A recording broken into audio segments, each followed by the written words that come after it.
All right, good morning, everyone. Why don't we get started? Well, actually, good afternoon, everyone. Welcome. I'm Sujay King Liu, the Dean of the College of Engineering, and it's my pleasure and honor to kick off this first View from the Top event of the fall 2019 semester. This speaker series is designed to bring leaders in business and technology to speak to our College of Engineering community. And today's special guest exemplifies this. He is a visionary Silicon Valley entrepreneur, Tom Siebel. But before continuing, I'd like to acknowledge the co-hosts of today's event. That's Tau Beta Pi, the Engineering Honor Society. Let's give them a round of applause for helping us.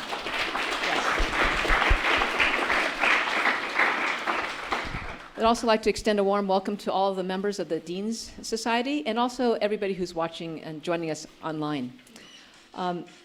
Before going on, I'd also like to remind you of a couple of events that are happening next week. So on Wednesday at 2 p.m., we're going to have a College of Engineering community event to celebrate the 10th anniversary of the Engineering Student Services. Oh, October 8th. I'm sorry. Okay, we've just postponed it because the ESS advisors are not available next week. All right. So on October 8th, we're going to have a celebration of the Engineering Student Services, which really is designed to help to enhance our students' learning experience. So 10th anniversary and a new welcome center for the college. So that mark your calendars for October 8th. Next week, the next speaker in this series is Chandrika Tandon. She is a businesswoman and a Grammy Award-winning artist and a humanitarian. So she'll be joining us on this stage next Friday. So please look for the announcements for these events in your email. All right, so coming to today's event, I think we all are aware that advancements in information technology over the last few decades have really led to faster and more cost-effective devices for communicating and processing and sensing information in our world. And this has, in turn, transformed the way we live, work, and play. So advancements in information technology have led to cloud computing, Internet of Things, which in turn have enabled advancements in artificial intelligence and machine learning, and also big data and data science. So the confluence of these four technologies is going to affect a digital transformation of businesses and governments, which is going to have profound implications on our society. Now, you might know that Berkeley Engineering has been an enabler in innovating new technologies that have enabled the information technology revolution, and we expect that we're going to be at the forefront of the AI or digital transformation revolution. But also, this revolution really has some serious potential societal and ethical implications. And as part of the larger Berkeley campus community, we should take advantage of the breadth of excellence on our campus so that we can be leaders in addressing all the challenges that digital transformation will bring along with the benefits. So this is why I'm especially excited today to have our guest speaker talk about his vision and his advice for leading the digital transformation of our society. And at this point, I'd like to invite Professor Kostas Spanos to come up here and to set the stage for our speakers today. Kostas? Thank you, Sujay, and good afternoon. With a very nice crowd. So welcome all to C3 and the Banatao Institute that is co-hosting this event alongside with the College of Engineering. And today we're extremely glad and proud to introduce our speaker, Mr. Tom Siebel. Tom is the founder and chief executive officer of C3.ai, a computer software company that provides platform as a service and software as a service applications for enterprise-scale big data, predictive analytics, AI, and IoT solutions. Tom was the founder and chief executive officer of Siebel Systems, one of the world's leading software companies. It was founded in 1993, and Siebel Systems pioneered the CRM, customer relationship management software, and it became the global leader with more than 8,000 employees worldwide in 32 countries and over 4,500 customers, an annual revenue in excess of $2 billion in just 7 years. Siebel Systems merged with Oracle Corporation in January 2006. Mr. Siebel is the chairman of the Thomas and Stacy Siebel Foundation and serves on the College of Engineering boards of the University of Illinois and the University of California, Berkeley. He has been a very good friend of our programs here, and we're very grateful for that. He's a director of the Hoover Institution at Stanford University and is a member of the American Academy of Arts and Sciences. Tom is a graduate of the University of Illinois at Urbana-Champaign, where he received a Bachelor's of Arts in History, an MBA, and a Master's of Science in Computer Science. He's the author of 4 books, including, most recently, Digital Transformation, Survive and Thrive in an Era of Mass Extinction. Today's subject is going to be, indeed, digital transformation in a conversation with our distinguished colleague, Professor Shankar Sastry. I would like to welcome you both to the stage.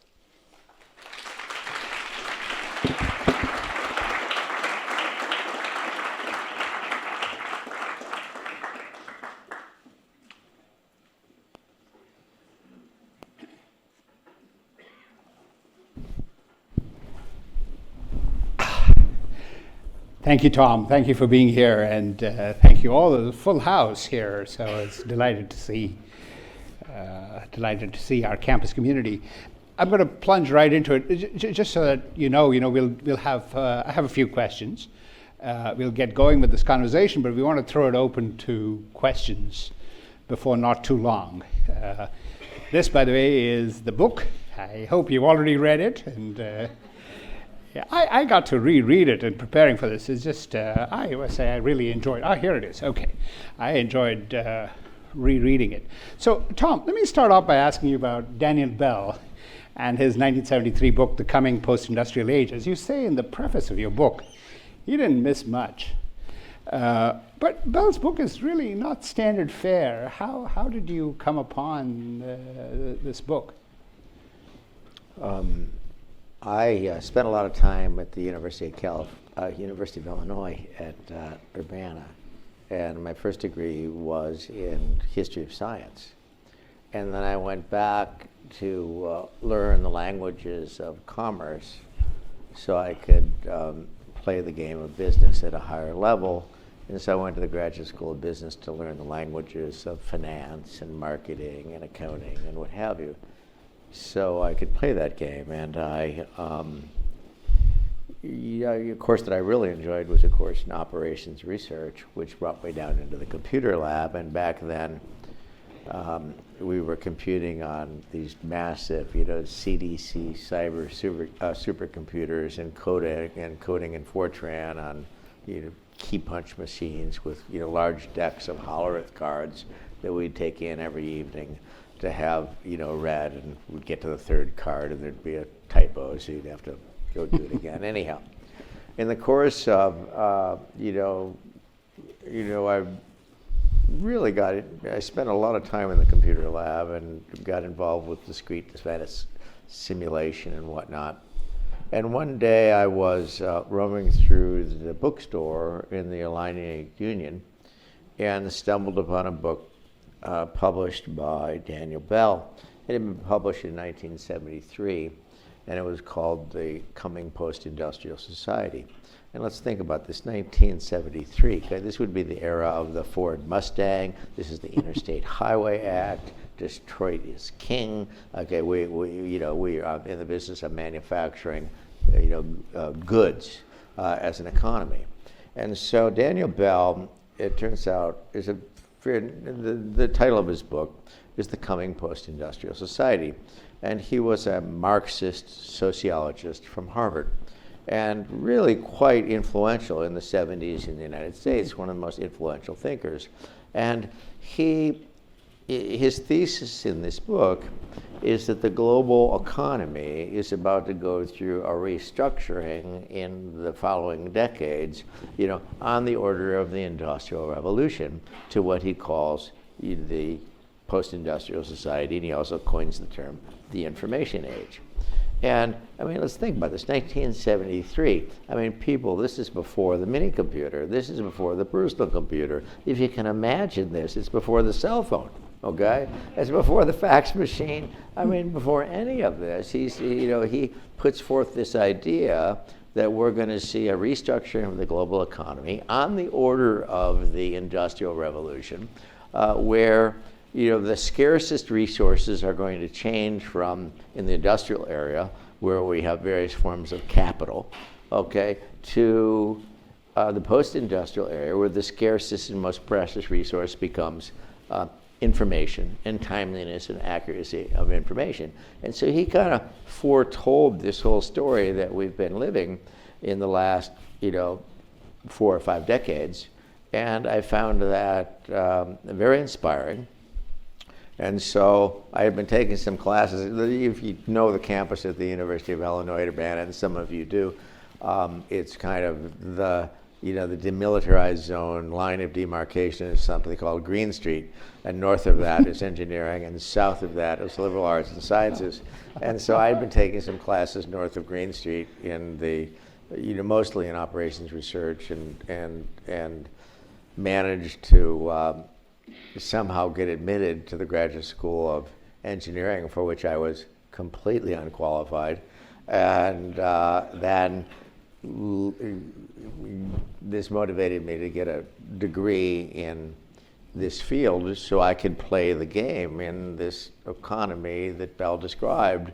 And so I did my graduate work in relational database theory, and for the past 4 decades have had a place at the table and an opportunity to play the game, and seeing this whole future that Bell foretold unfold right before our eyes, exactly as he described it.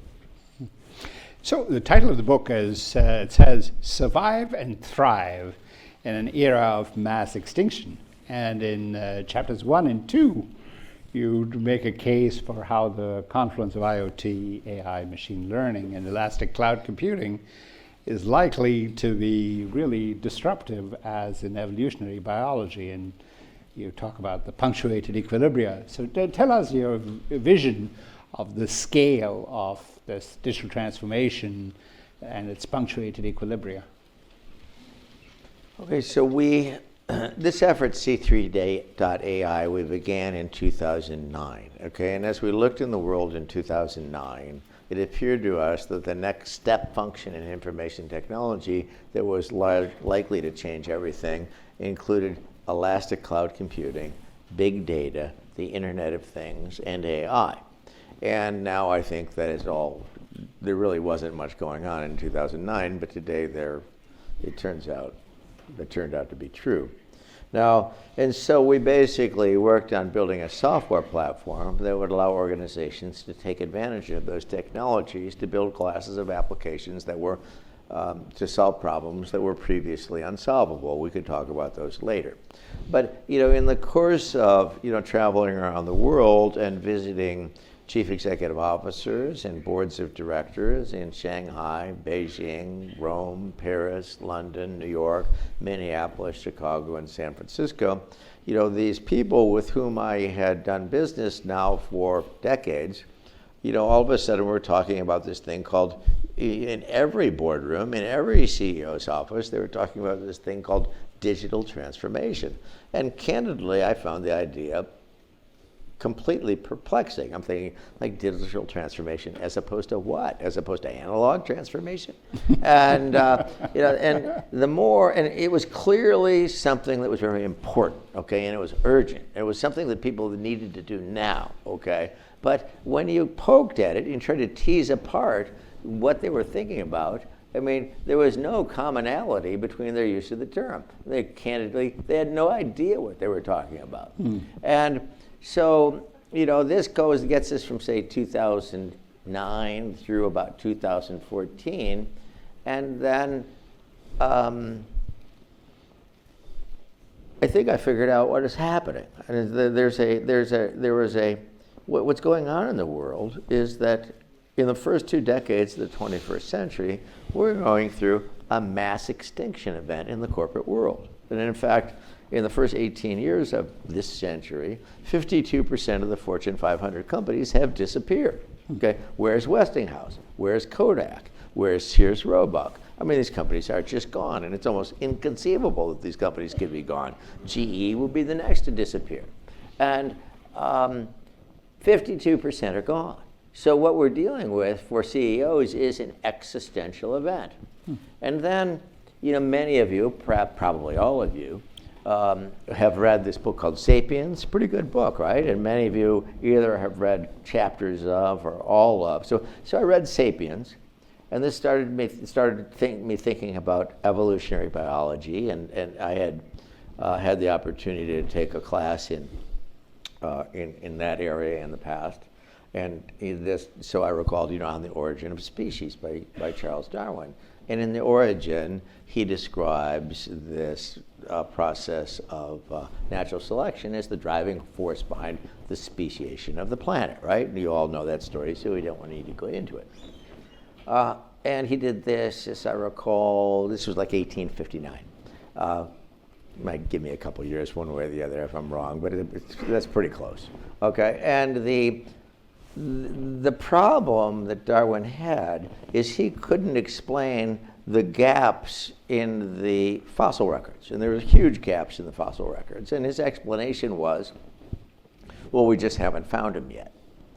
And it wasn't until 1972 that an evolutionary biologist by the name of Stephen Jay Gould at Harvard described, and by the way, so Darwin thought about the process as evolution as kind of a continual process that that took place relatively gradually over many, many millennia.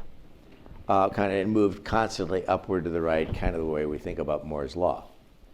Well, Gould conceived of this, came up with this concept called punctuated equilibrium. And he said, this is not the way that evolution works. And so I think that, the planet Earth has been around for roughly 4.5 billion years. We've had life on the planet for 3.5 billion years.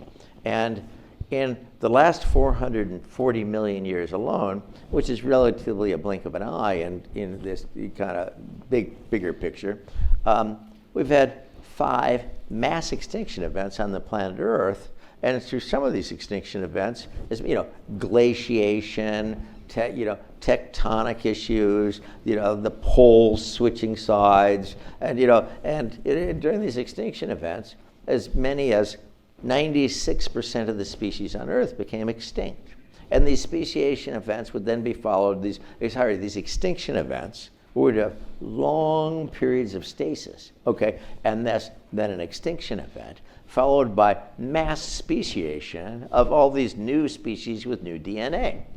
And so the most recent of these events is the one with which everyone in this room is undoubtedly familiar, called the KT extinction that happened, I think, about 65 million years ago when this meteor hit in the Yucatan, and then this caused massive climate change as a result of volcanic eruption.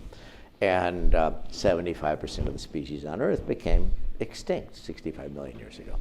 And one of the predominant species on the planet as of that time were the dinosaurs, a very successful species that had been on the planet for order of 150 million years, and it disappeared. And this is followed by mass respeciation, and this story turned out pretty well for us because the mammals filled that vacuum that was formerly occupied by the dinosaurs, and so then we have Homo sapiens, and so far this has worked out pretty well. And I know that we're only going to last another 11 or 12 years, but it's been a pretty good run so far. Okay, now and so what the fundamental thesis of this book is about drawing parallels between evolutionary biology and what's going on in the intersection between technology and Homo sapiens. So we've seen, and we see again these long periods of stasis. And then there's changes like the invention of fire, the domestication of agriculture, the domestication of dogs, okay, the invention of the printing press, movable type. How big was that? Okay, this was a big event, right, resulting in the Reformation. The steam engine, the Jacquard loom, and each of these events were massively disruptive and in many ways massively positive. At the same time, there were huge adverse consequences associated with each of them. So let's think about the press, okay, the movable type. I mean, the implications of that for the Western world, okay, were that now, the Bible was no longer hand-scribed in one language, okay, interpretable by one group. So we could print the Bible in French and German and English, and we did, and it resulted in, how many hundreds of years of religious wars that followed, after Martin Luther, nailed some declarations to the door of a church, I think, in Wittenberg, and or the steam engine and the Jacquard loom. Well, what followed from that would be the Industrial Revolution, right? And most people would argue that the Industrial Revolution was a pretty good thing. And the people live longer, they live healthier, they're better fed. We have civilization in lots of parts of the world. I think most people would argue it was a pretty good thing. At the same time, you can draw a direct line from the steam engine, okay, and the Jacquard loom to child labor, okay, communism, World War I, World War II. I mean, it's a straight line, okay? And so there were some pretty significant adverse consequences that resulted from these technologies. So that's kind of the big idea, is to draw parallels between evolutionary biology and what goes on in the intersection of mankind and technology. And I think we're seeing a disruptive event, okay? Not less significant than the Jacquard loom, not less significant than the steam engine or movable type, okay? And I think this is what I think digital transformation is about. So this is about the confluence of elastic cloud computing, big data, the Internet of Things, and AI, and it changes everything. So if we look at the information technology industry, when I left college and went to work for a young entrepreneur in Menlo Park by the name of Larry Ellison, turned out to be a pretty good idea. The worldwide market for information technology was order of $50 billion. Today it's 3.5 trillion, okay? And in 5 years, it will be order of 9 trillion, okay? And this exponential growth is all a function, in my opinion, of these technologies that I'm talking. I think 5G might have an impact also, but that's the big idea. To this audience, of course, they want me to ask all your technical questions, but I want to continue with what you began. So in chapter 9, moving ahead in the book, you talk about how the case for digital change is led from the top by Isabelle Cochet at NL, Mike Roman at 3M, Starace Francesco at NL, and Secretary Heather Wilson at USAF.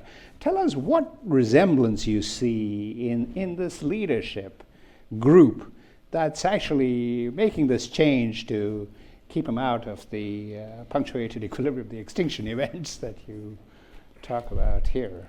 Okay, so this is my 4th decade in the information technology industry. I've seen the transition from mainframes to mini computers to personal computers, Ethernet, the internet, cloud computing, SaaS computing, enterprise application software. I've been there, I have done there, I've seen it, okay? And I was involved in bringing many of these technologies to market.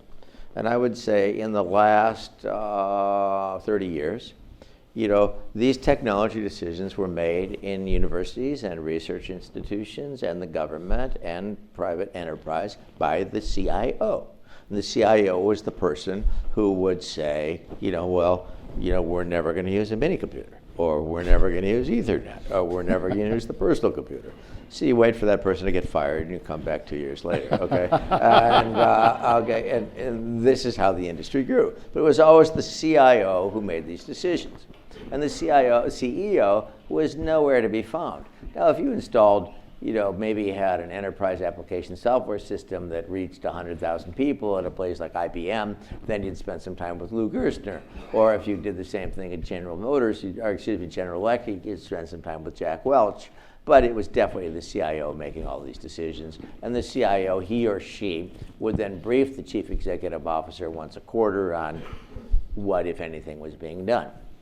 Now, what I found curious as I began traveling the globe in this most recent effort, say in 2009, is the chief executive officer was in every meeting. Okay, and this chief executive officer was driving every discussion. And the CIO was no place to be found. The CIO was off, installing Salesforce or single sign-on or something, or trying to figure out how to get SAP to work. And CIO was not in the room. CEO is in the room, mandating digital transformation. Where did the CEO come from? Okay, and so this kind of led me to this idea of an existential event. And so I think you have kind of two classes of CEOs out there. You have those that are complacently waiting to get their pensions. Okay, they don't care. Okay, and all they want is their pensions. They're not really representing the interests of their shareholders. And then you have these visionary CEOs who are driving change and taking the action necessary personally to ensure that their companies have sustainable competitive advantage in the 21st century economy. And these would be people like Isabelle Kosher, who's a physicist and a great visionary at a company called Engie in France. And my friend Jacques Biot knows her very well. And Engie is about a 70 billion euro integrated energy company. Or Francisco Starace at a company called Enel in Rome. Enel is the largest power utility in the free world. They have about 60 million meters in 40 countries.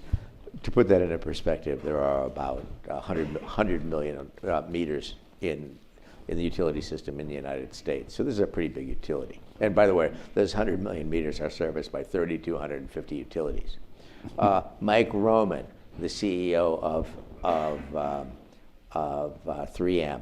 Heather Wilson, the Secretary of the Air Force. Ryan McCarthy, okay, the Secretary of the Army. And these people are visionaries. They are driving change in their organizations. They are generally aligning themselves with a new executive, somebody called the Chief Digital Officer, who has the license and the authority to get this job done. And they don't meet quarterly, they meet daily. And so these are people who are taking the time to understand the technology. They are picking up books, they're reading books, they're becoming personally conversant with these technologies, and they are driving change in everything about the way that they design products and services, manufacture products, deliver products, service customers, train their people, compensate people, run the organization. It changes everything about digital transformation. Is not simply about installing technology. It's about changing every manner in which these organizations operate. Wonderful. There are other questions related to this change management, which I want to come back to, but by the way, I should tell you, Berkeley is the guy that did the Yucatan, Walter and Luis Alvarez. So I think this is a place that work was done here? Yeah. So it's not a place that's averse to punctuated equilibria at the 65 million year old one anyhow. But okay, no more about, I want to talk about you and the book here, not about Berkeley, the great place, okay. In this Renaissance of AI chapter, I think you've provided a very nice primer of the multiple cycles of AI and machine learning, which a lot of us in this audience have suffered through these AI winters and so on.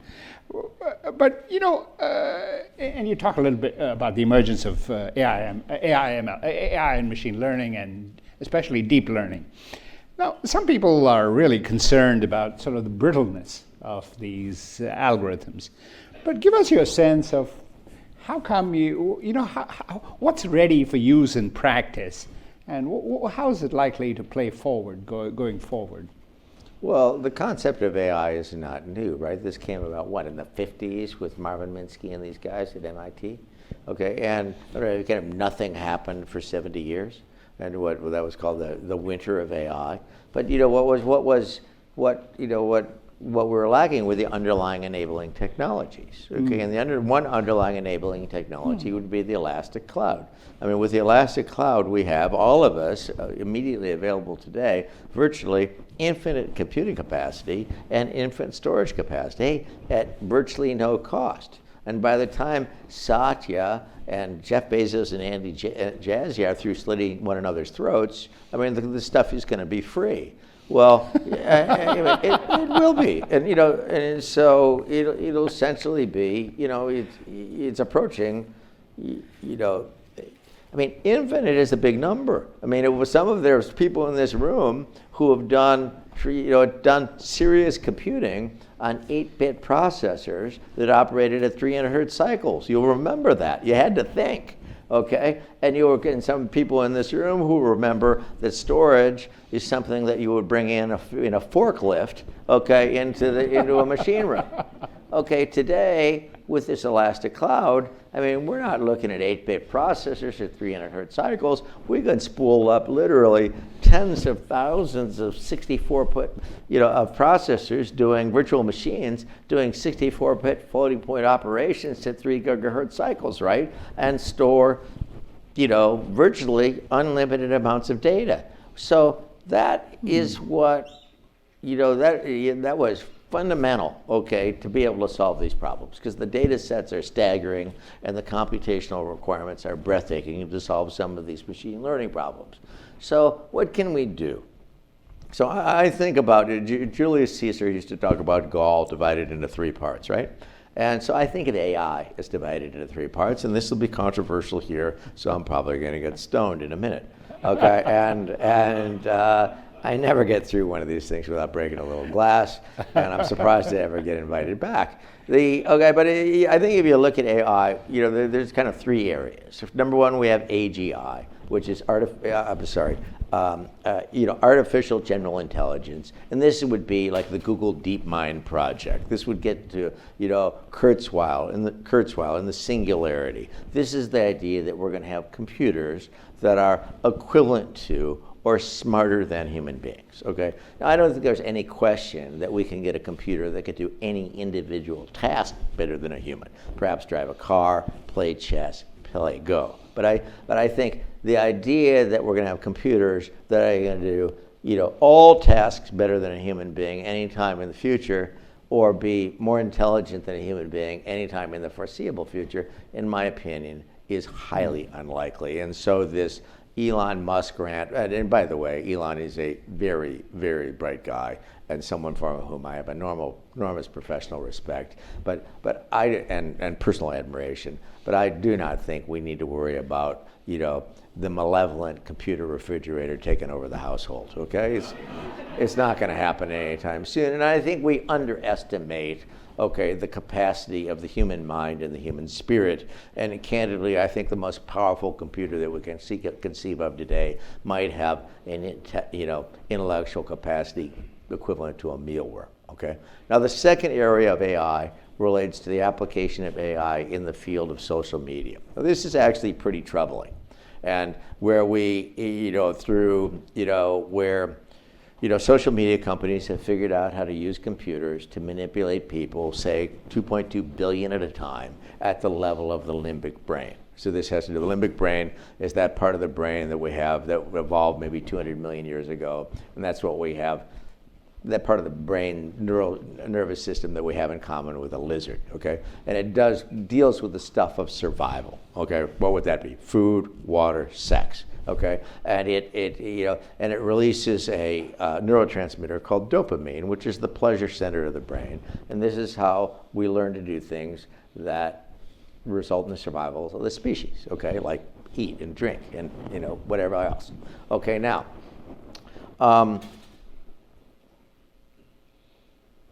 Here we are definitely manipulating AI in I think some pretty nefarious ways. And I think some of the consequences of this on human beings and society are pretty deleterious. And we have this whole concept of iGen, or this post-millennial generation, where we have massive depression, loneliness. People don't have friends, people don't have dates, people don't have socialize. We have the weaponization of these media by bad actors that call into question whether or not we're going to be able to conduct a democratic society. So there's really some troubling things going on there. Okay, then we have, and I'm actually, for those of you who know about Siebel Scholars, we're holding a Siebel Scholars Conference on that topic at the University of Chicago next month that I'm really looking forward to. Now, the third general area of AI, it relates to the application of AI to commercial, industrial, and government processes. And there are classes of problems there that might seem relatively mundane, but they were unsolvable as recently as 10 years ago, and they result in enormous social and economic benefit. Let's say AI-based predictive maintenance. Okay, we can go into a power grid infrastructure, or let's talk about smart grid analytics in general, where we can go to the grid infrastructure, the grid being the largest, most complex machine ever built, and according to the National Academy of Engineers, the most significant scientific achievement of the 20th century. Well, now in the last 10 years, we've been upgrading this grid infrastructure so that all of the components of the grid infrastructure are being upgraded so that they're remotely machine addressable. This is what we call IoT, right? So generation, transmission, distribution, transformers, substations, reclosers, capacitors, banks, they're all remotely machine addressable. So we can use AI to aggregate all those data, and these data sets are massive and operating at very high velocity, with some of these data arriving at, say, 90 hertz cycles. We can run these data through machine learning models at the rate that these data arrive and dramatically increase the resilience, lower the cost, reduce the amount of fuel, reduce the vulnerability to cybersecurity, increase the reliability, and reduce the greenhouse gas footprint by a factor of 2. So this is something we do today in Spain, we do it in Italy, we do it in France, we do it in New York. Digital oil fields, I know that some believe that, in 2 years we're all going to stop using hydrocarbon products globally, but don't bet on it, And we can in fact use AI in upstream, downstream, midstream to, increase productivity, increase safety, increase reliability, lower the cost of human cost associated with injury, lower the human cost associated with environmental impact, like environmental disaster. Other examples of AI that are very common relate to financial services. Shown in the financial services industry, fraud detection, anti-money laundering, Volcker Act compliance, intraday liquidity, which has to do with, it's basically stochastic optimization of the supply chain. It's an inventory optimization problem. How much cash do I need, where, when, to meet the needs of the market? What the killer application in AI? It would be AI-based predictive maintenance. Whether it's a Caterpillar tractor, whether it's a Boeing 737, or whether it's a F-35 Joint Strike Fighter. We can take all the telemetry from these systems and run these telemetry through machine learning models and predict system failure in advance, whether it's propulsion, auxiliary power unit, pressurization, flight controls.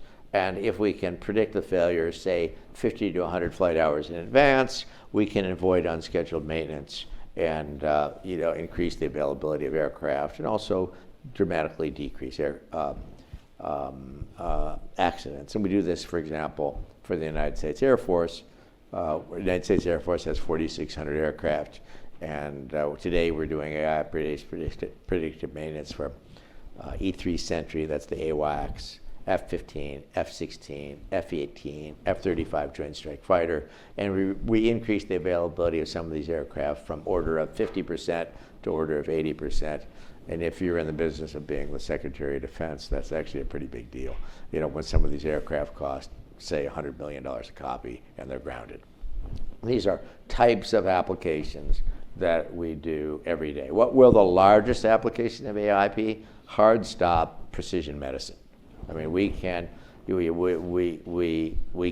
and do, okay, so is within the state of the art, okay, to aggregate the healthcare records of, say, the population of the United States into a unified federated image. Soon this will include the genome sequence. Okay, so what are things that we can do that? We can predict across a population of, say, 330 million people who is going to be diagnosed with what disease in the next 5 years with very high levels of precision, say diabetes. This gives us the opportunity to, or heart disease, or breast cancer, or whatever it may be. And that gives us the opportunity to intervene clinically now and avoid the diagnosis. How about genome-specific medical protocols? They'll be much more efficacious at much lower cost. Now, I'm not buying any of the Watson ads that these AI is going to replace physicians. I don't believe it, but I do that AI, but unquestionably, AI is going to assist physicians in diagnoses, whether it be this radiology or whatever it may be. And so, adverse drug reaction. Okay, we've demonstrated that we can take the population. We've taken the medical records for 40% of the United States. This is 125 million people. Aggregated those records into a unified federated image and build a machine learning model that will predict with 85% precision and 80% recall. That's got a AI talk for pretty accurate. Okay, and actually highly accurate, and predict, were we to prescribe opiates to this population, who's predisposed towards addiction? So that will be unquestionably, okay, the largest application of AI is precision medicine, and it will lower the cost of medicine, we will live longer, and we will be healthier. Yeah, your last comment, Eric Topol has this book, I don't know if you've seen it, Deep Medicine, which he really, he makes the same case. He's a practicing surgeon, head of the Cleveland Clinic. He's now in La Jolla, who makes the case that deep learning will actually allow clinicians and healers to spend time doing what they were supposed to do, namely healing, rather than, all the stuff that's needed. So anyhow, listening to you, really, I think it reminded me of. Okay, Jane's telling me I shouldn't ask too many questions because we got to get some to the audience. But I want to ask you one last one, Jane. Okay. Okay, there were a lot of other questions. I couldn't get to them all, but one last one. Throughout the book, you talk, I promise, about the need to revisualize the workforce and your experience in this regard at C3. So share with us, because there are major leadership action plans for us also in academia to prepare students for this huge transformation. So prepare for it. Well, let's talk about the future of work. Okay, will these technologies have a disruptive impact on the workforce? Absolutely. Okay, did the automobile have a disruptive impact on the workforce? Absolutely. Okay, did the Jacquard loom? Did the Industrial Revolution? I mean, all of these technologies. Okay, people were left behind. Okay, who didn't keep up. Now, this is going to have, a significant impact on the workforce. I mean, when we have autonomous vehicles, okay, what are taxi drivers going to do? Okay, and there's kind of two ways that companies can prepare for this. They can get ready to fire everybody and hire a new workforce, or they can train the workforce that we have. And I think the companies who are really leaders in this field are leaning on these technologies. Many of them developed right here. Some of them developed at the University of Illinois, MIT, Stanford, you name it, okay, for continuous learning. At C3 today, we employ about 400 people. About 65% of our people have advanced degrees, and they have their degree, they have their PhDs or master's degrees in data science from UC Berkeley, MIT, Carnegie Mellon, you name it, okay? And they are obsolete 2 weeks after they show up to work, okay? Okay, I mean, seriously, okay? If you don't have a book in your hand, if you're not constantly learning in the 21st century, you have a problem, okay? So what we do at C3, and I think what many companies will be doing, is investing in their human capital to learn the skills that we need. And so, for example, at C3, we've curated a curriculum from Coursera in machine learning, deep learning, supervised learning, Kubernetes, okay, virtualization, elastic cloud computing, natural language processing, Bayesian processes, you name it, okay? And we encourage people to take these classes and get their certificates, and we pay them, I don't know, $1,000 or $2,000 when they get their certificate. And then we feature them in the newsletter, and we feature their names on, the wall of fame in our headquarters building.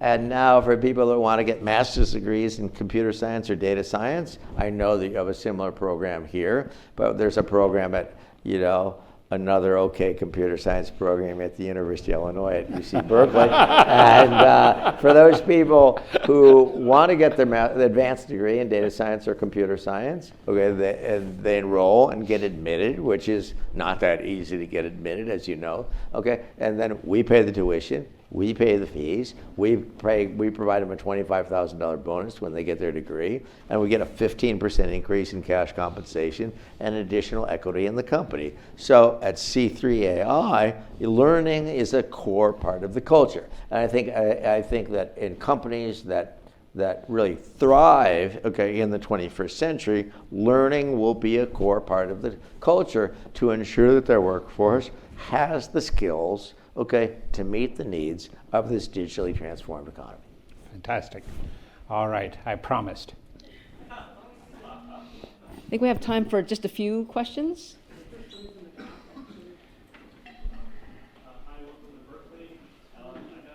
Speak a little louder. I don't think We your need mic's to turn on. the mic. Hi. Okay. Welcome to Berkeley. Thank you. I know you touched on early in this lecture how during the start of the 21st century, there are a lot of companies that went out of business that were big players in the 20th century. I'm wondering what you think about how some of the big players such as Amazon and Walmart that are sort of expanding their reach in the retail and market space are possibly what sort of role do these major actors have on this sort of company extinction and the shrinkage of the number of companies in the market? 8,000 retail outlets have gone out shuttered their doors in the last 12 months in the United States. Big box stores, you name it. And I think Amazon looks like a major disruptor in that space. I think if Walmart doesn't get their act together, I think they're kind of looking down the barrel of a gun pointed at them from Amazon. And I think if Walmart doesn't get their act together, they're going to be in a world of hurt. Thank you.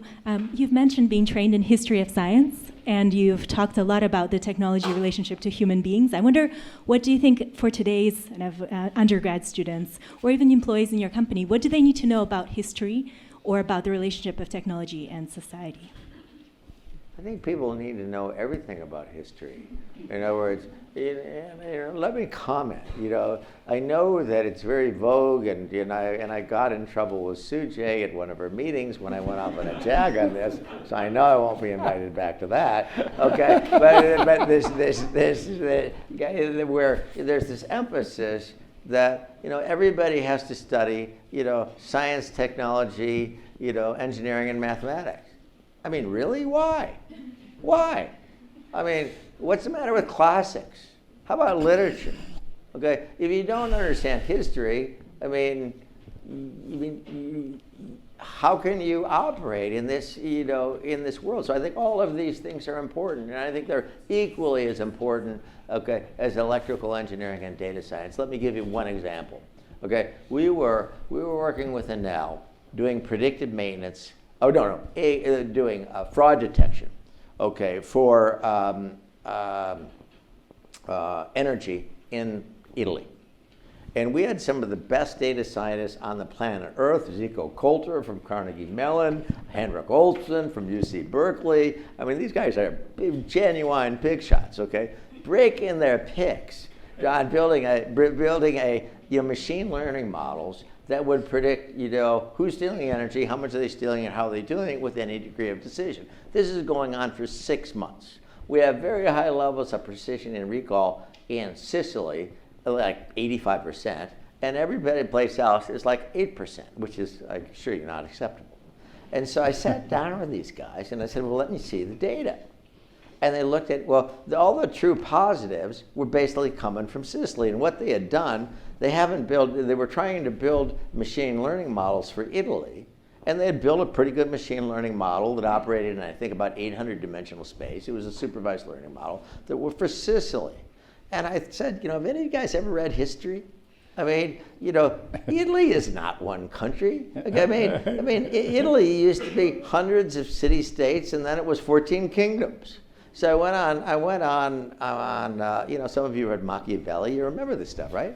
And so I went on Wikipedia that night and printed out a map of the 14 kingdoms of Italy. Okay, what year would that have been that we had 14 kings of Italy? It would have been. It might have been as late as the 18th century. Okay, yeah. Okay. So the 14 kingdoms of Italy, and I brought the map into the office, and the 14 kingdoms of Italy happened to map exactly to the 14 regions of Enel in Italy, in which they operate what they call DTR, which they're operating regions. And I said, the problem is you don't need one machine learning model. You need 14 machine learning models. I mean, think about it. We think about the people in Sicily and the people in Venice. They have different genomes, they have different diets, they have different forms of work, and they steal energy differently. Okay, and so then that's what they did. They built 14 different machine learning models. It increased our precision by an order of magnitude and completely solved the problem. So yes, I think history is important.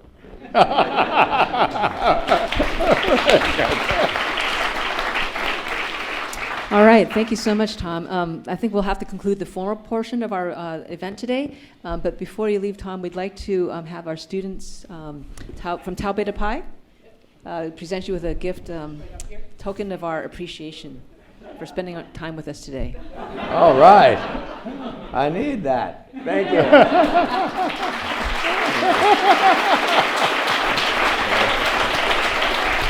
I see what it is. All right. And to everybody in the audience, Tom has been very generous. He's going to provide copies of his book, and he's willing to sign them. Thank you so much, Tom. And we're going to provide ice cream also outside. So please join us outside for a reception. And join me in thanking Tom again for a wonderful talk.